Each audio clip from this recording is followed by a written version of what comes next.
Good evening. I am Dr. Amitabh Banerjee. Uh, I am the author of COVID-19 Pandemic, A Third Eye. I'll just give a brief introduction about myself and about this book, how this came about. I have served in the Indian Armed Forces for 27 years, and for 20 years, I was a epidemiologist in the armed forces, a field epidemiologist, and 4 years, I headed the mobile investigation team of the Indian Armed Forces and investigated epidemics in many parts of the country. Uh, Outbreaks of hepatitis, outbreaks of typhoid, outbreaks of pneumonia, outbreaks of German measles. I have investigated tribal malaria in forested areas while in the armed forces. And I had a very first-hand experience of outbreak investigation. After that, I took premature retirement from the armed forces, and since past 19 years, I am working as an academician, as a professor, and for some time I headed the Department of Community Medicine in a medical school in Pune, India. And I got involved in this pandemic initially as an academician. I was following the data as the pandemic started in China from early 2020. And with my students, started studying the patterns with my background of epidemiology. I started studying the patterns, and we found we plotted the data of almost 180 countries, and we found a very peculiar pattern. Of course, age was known that elderly age makes the increases the vulnerability to the virus. But what was more fascinating was we found a very strong correlation with the obesity, increased BMI. And then as we followed, we found a marked differences in the patterns. And uh, what surprised me was the reaction of world governments, country after country, making the implementing very harsh measures like lockdown, school closure, business closure, unprecedented in public health history for a respiratory virus, which early in the pandemic we came to know that it is not as lethal as earlier thought.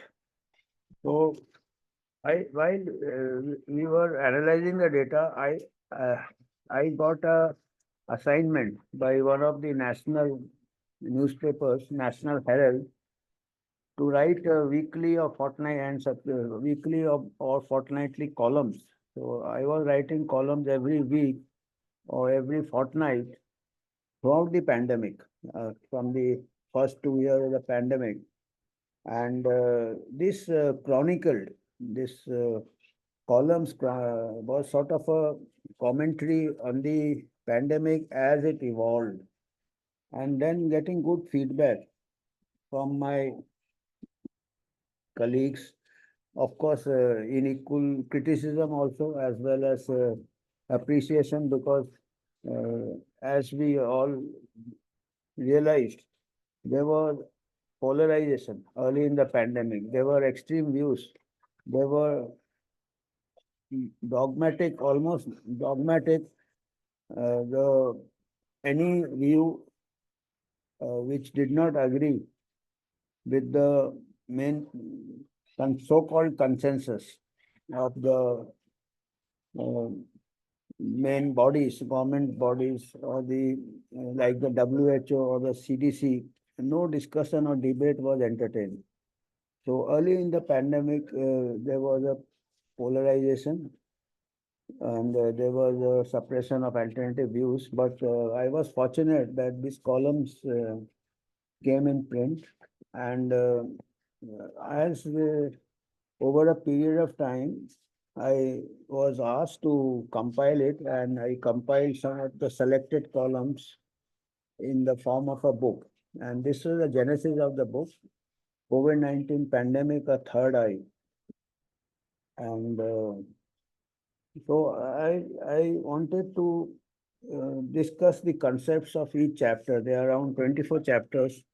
And having given you the background of the book, of course, I have acknowledged in the book, this book is available. I will be giving the links. I have acknowledged, I got a lot of feedback and a lot of inputs from my students and from my other faculty members, from friends, from journalists, because I have been not too much experience in writing for the lay population. So my interaction with the journalist refined my writing skills for a wider audience, and it was quite enriching. So after giving the background, I'll just discuss the first chapter. First chapter, I had the title is The Pandemic of Panic Caused by Overwhelming Numbers and Not Lethality of the Virus. If you see, as an epidemiologist, we have to see whether what is the public health problem, which is measured by how many people are affected. That is the first. And more important is how many people succumb to it. What is the mortality, lethality?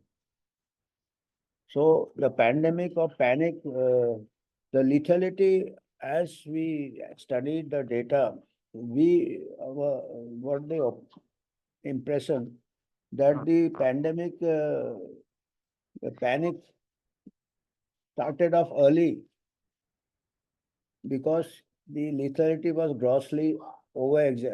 grossly exaggerated, and the pandemic of panic is reminiscent of a medieval era, and hasty decisions were taken, giving and maintaining an illusion of control. Throughout the pandemic, the authorities, they gave an illusion that they can control the pandemic. These crude and clumsy measures have fractured society and will have long-term economic impact. How the world arrived at this predicament. If I trace it, the first chapter traces the pandemic originated in Wuhan, in Hubei district, China. This country became the pace setter in the marathon. It became a marathon. Initially, the world consensus was that we can finish it off, and everything was as a sprint. We tried to run a marathon with the speed of a sprint. And being the batoneur of most nations, whatever drastic measures China implemented was criticized by Western media and even the WHO. Initially, when China implemented the harsh measures like locking down the whole district, and the WHO representative remarked that the lockdown of Hubei district in China of 56 million people was unprecedented in public health history and certainly not approved by the WHO. It is on record. Western media and legal experts dubbed China's action as harsh, severe, extreme, and controversial, unlikely to control the virus. They stressed on the darker side of lockdown being unscientific and authoritarian. Perfectly right. But irony is that who would have imagined that China had effectively done its role as a pace setter, and nation after nation, including democracies all over the world, outdid China in implementing these draconian measures. Concerns about the dark side and authoritarianism of such harsh measures seem to have been forgotten. The experts advocated this to flatten the curve and break the chain of transmission. Some of the jargons thrown up as the pandemic progressed relentlessly. The cross-country marathon lost the way early due to misleading cues. The lethality of the virus was grossly overestimated, as I mentioned, as it was calculated from hospital admitted cases. The serious cases only get admitted to hospitals, and the cases comprising mostly the elderly. Particularly after China, it just grazed Thailand and impacted Italy badly. And Italy, the fatal cases, the early days of the pandemic, the median age was 80 years.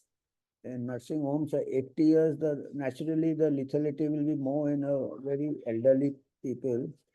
And there is an article in Lancet in March 2020 suggested that the case fatality rate can be as high as 20%. This was a guess, of course, but 20%, then WHO said 5% or 3%. That was highly exaggerated case fatality rates were estimated initially from hospital or nursing home cases. Subsequent studies, including sero surveys, refined the infection fatality rate to as low as 0.27%. Studies by researchers from Stanford University, including John Ionitz and Jay Bhattacharya, they did a sero survey and found that the subclinical and asymptomatic infections are more greater in numbers than the symptomatic, and that showed that virus was very mild in young and healthy people. And the overall infection fatality rate was 0.27%. And however, the first impression lasts. The early impression of highly lethality continues to provoke panic among the masses. It continued to provoke panic. This is aggravated by reports of lack of hospital beds and oxygen faced during the second wave in India. In fact, according to the third round of national level sero survey carried out by ICMR, the infection fatality rate can be roughly estimated to be 0.05 in our country because we have a younger population, Indian. So it was 0.05% in our country, infection fatality rate. And in the young people, it was almost negligible, in children. In the second wave, what happened? Why the panic in the second wave? We were overwhelmed by numbers and not by the lethality of the virus. The pandemic exposed the cracks in a public health infrastructure and inequitable distribution of health services. Corporate model of healthcare focused in big cities are not geared to face public health emergencies like pandemics. Even in normal times, the out-of-pocket expenditure for health services drives many poor families below the poverty line.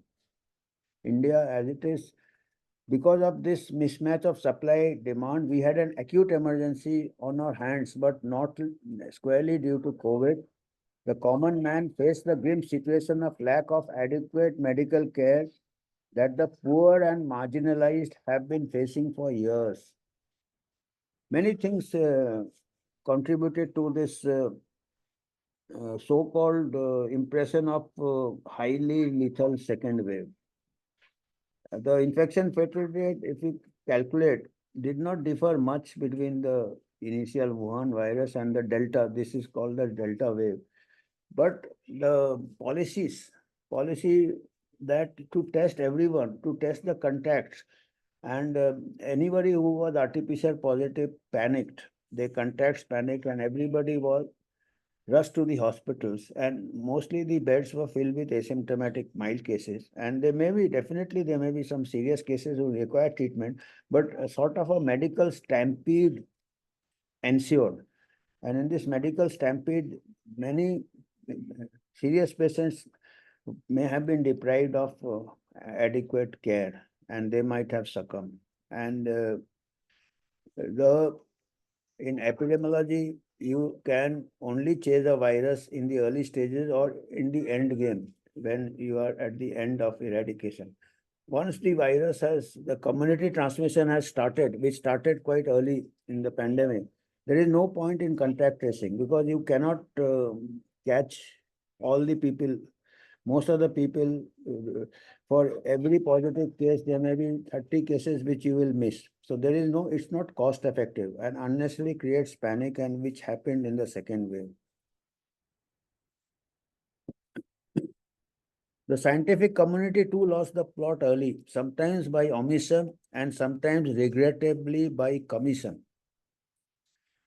Prediction model based on computer simulation instead of epidemiological data predicted doomsday. That Neil Ferguson model for Imperial College. These caused shock and awe. More serious are doubts concerning scientific integrity. An editorial in the British Medical Journal by K. Abbasi titled COVID-19 Politicization, Corruption and Suppression of Science raises concerns about the science or rather the lack of it during the pandemic. The politics, corruption took the upper hand and science was suppressed. This is the British Medical Journal editorial. It puts forth rather candidly that science was being suppressed by politicians and governments ostensibly in the public interest, making the issue murkier a conflicts of interest of academic, researchers, and commercial lobbies. Academicians also have conflicts of interest because they get grants, they have to publish, they have to advance in their career, and these grants were forthcoming very fast for research on COVID because it was in the news. The researchers and commercial lobbies, kits, testing kits, masks, personal protective equipments, commercial lobbies. As what happened, it started in China. And the world got the worst of both communism and authoritarianism from China. And subsequently, when the pandemic went to the West, it got the worst of capitalism because the market forces took over. So in this pandemic, we had the worst of authoritarianism and the worst of market forces and capitalism, and the common person suffered. The scientific debate gave way to polarization with eminent scientists on both sides of the divide on issues of COVID-19 control. This is a time when there should have been collaboration, but there were conflicts, there were polarization. And the main people who controlled the narrative did not suppress the voices of other with alternative views, which is not good for science. Science always thrives on debate and disagreement. So this is something which we have to keep in mind for future pandemics, because there is already a provision to bring in the pandemic treaty by WHO and amendments to the international health regulation, and one of the provision is to uh, censor misinformation. And what is misinformation is difficult to understand, because in the pandemic also we saw many information which was thought to be correct information subsequently turned out to be misinformation. So there was a polarization of the scientific debate, no healthy debate. Most of the debates were suppressed. The vast majority of scientists were silenced, fearing professional repercussions. Scientists in academics, medical doctors in hospitals, medical doctors in research were afraid to speak against the narrative because they were indirectly penalized. The New Indian Express on 20th September 2020 alleged that the Indian Council of Medical Research, under public influence, firewalled crucial data of serosurveys conducted to assess the spread of COVID-19. Such reports erode public trust in scientists. So this pandemic saw so much violation of scientific principles, scientific temper, scientific environment, that people are losing trust in science. That is not good. As reported in the British Medical Journal, even in developed countries, politics meddled with scientific reports. Political appointees within the US Department of Health demanded to review and revise scientific statements related to COVID published by the Center for Disease Control and Prevention. Most of it are coming out now when the Senate hearing is going on. In the United Kingdom, government advisors influence the deliberation of Scientific Advisory Group for Emergency SAGE. This is again editorial in the British Medical Journal. In this crisis, as I said, we have the worst of communism and the worst of market forces. And opportunist politicians and career scientists piggybacked en route. In this war of politics, of polarization, The career scientists and politicians, they piggybacked. In a global disaster, world leaders, the scientific advisors, including career scientists, are under tremendous pressure. They have to give the impression of being in control and may resort to authoritarian ways to camouflage their uncertainties. Such tactics deviate from the scientific approach. The pandemic was full of such uncertainties, and a vicious cycle of repression set in when the authorities and the advisors were faced with rising case numbers or dissenting views. The tendency was to blame the people, always blame the people, heads I win, tails you lose, for not observing COVID appropriate precautions. And most of this COVID appropriate behavior was not based on science, like the 6 feet distance, the lockdowns, the mask. Now evidence is coming forth, and now the lack of evidence is also coming forth. In the Senate hearing, Anthony Fauci admitted that there was no scientific evidence for 6 feet difference. They just made it up. So one can imagine what blunders were done, and we fractured society by such measures which were not based on science. There was even a joke circulating that if all Indians were to maintain social distancing, we will enter neighboring countries. India and many developing countries have got very high population density. There are 10 times more population density or sometimes 20 times more density at some places than the Western countries, where it is not feasible to have social distancing and you have lockdown, you put everyone indoors. Indian houses are very crowded, most of the developing countries. So you increase the transmission. Whereas had there been no lockdown, they would have been in the open. They are doing the business on the outside, they are vendors, they are working in the fields. So that would have not given rise to so much transmission. And we found that after the zero survey, the infection has spread very fast in developing countries. And that's why perhaps it stabilized faster than the Western countries. So most of these non-pharmacological interventions were not based on, they were based on computer simulations, which considered humans as inert units, not as social beings who cannot live in a bubble insulated from the environment. So unrealistic. And attempts to do caused greater harm by fracturing society and causing psychological disorders. The collateral damage to children who are lost on schooling and social development was considerable. Also, of course, people lost livelihoods, which translates into loss of lives. Businesses, middle and small businesses got destroyed. The arrival of the vaccine also brought its own set of dilemmas. The world medical consensus seemed to go for a win against corona, that is the eradication of the disease. This is unprecedented in public health history. The vaccines had hit the ground running. The effectiveness data on population level was too early to predict. Going all out for mass vaccination with uncertain inputs on effectiveness was a big gambit. We have a vaccine against tuberculosis for decades which have zero effectiveness in Indian conditions. Moreover, there are concerns that haphazard and incomplete vaccination of the population can trigger mutant strains. All these concerns, like almost anything concerning the novel coronavirus, needed more detailed research. A scientific temperament should be able to contemplate diverse opinions with detachment and equipoise and subject them to proper scientific inquiry. Unfortunately, such an approach was lacking. Any opinion contrary to the consensus was brushed under the carpet, if not censored. There was opacity and obfuscation instead of transparency. Moral courage among our scientists in advisory positions to the government to stand up for scientific integrity was the need of the hour, but it was badly lacking. And the scientific should be temperament should be detached and unbiased. That's why I have named the book A Third Eye.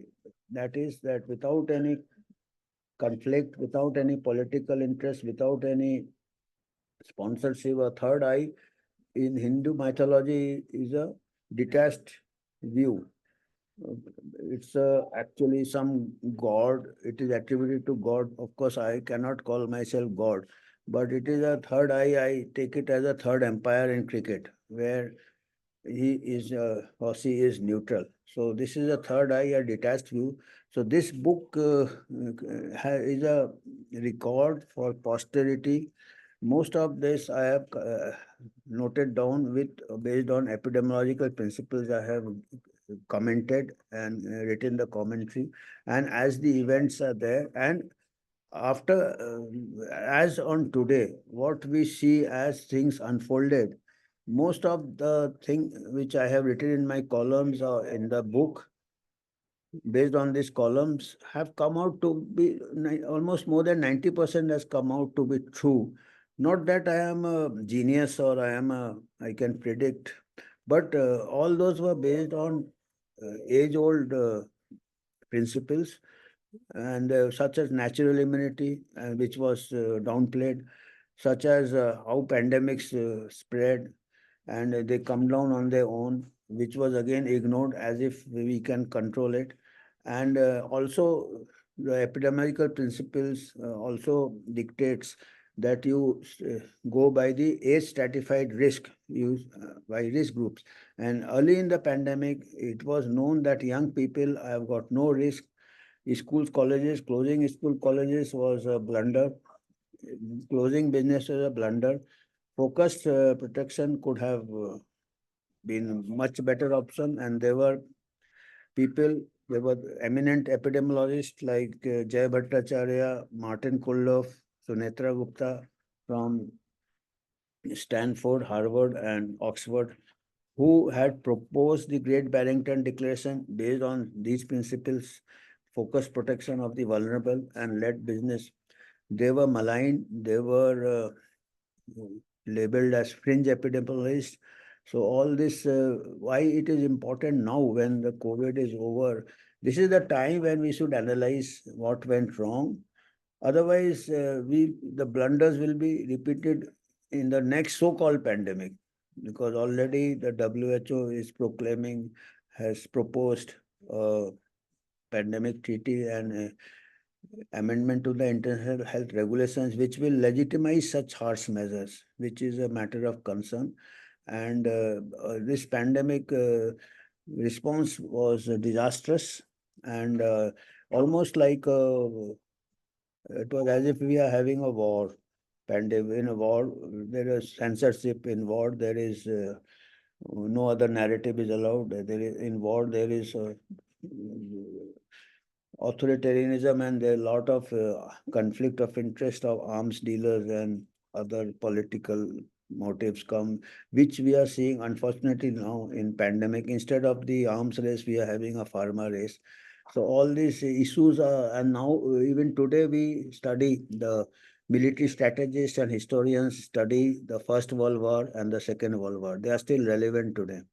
Similarly, the pandemic narration and detached view as a third eye is relevant. This is a recent pandemic and it is very relevant. And I will be discussing chapter wise. And today I have completed the preface and the first chapter. And that's all I have for today. Thank you.